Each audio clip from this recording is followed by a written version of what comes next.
The real estate boom that has gripped Hawaii is at times in direct competition with the cultural values of Native Hawaiians.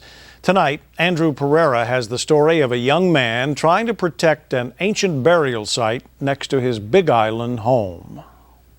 His brothers came across this spot while exploring the woods near their home in Puna. Keone Kealoha Alvarez was only 8 years old.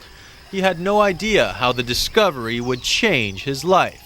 But now, 16 years later, it's a real impact, about seeing burial sites being desecrated. And Alvarez, now 24, has become the keeper of the gate. He's guarding something more valuable than treasure, more precious than gold. Inside this lava tube are iwi, the remains of Native Hawaiians. And they made a real big effort of putting these remains in there to be protected. And it's just because of all this development, people are coming in and finding these remains and finding situations like this. Alvarez and his family are upset this land is now for sale, and records of the discovery he and his brothers made 16 years ago were lost.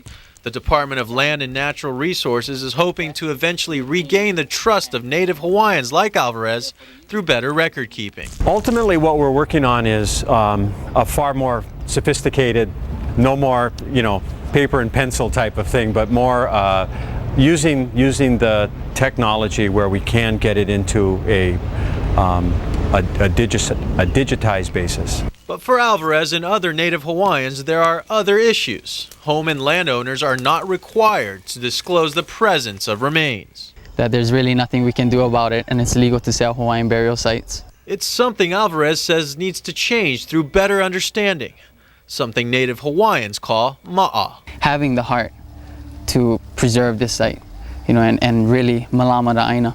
A love that's been growing inside Alvarez for 16 years. I just believe that, burial should be preserved, just like any other burial. It doesn't matter. It holds the history, to Hawaii by preserving these kind of sites.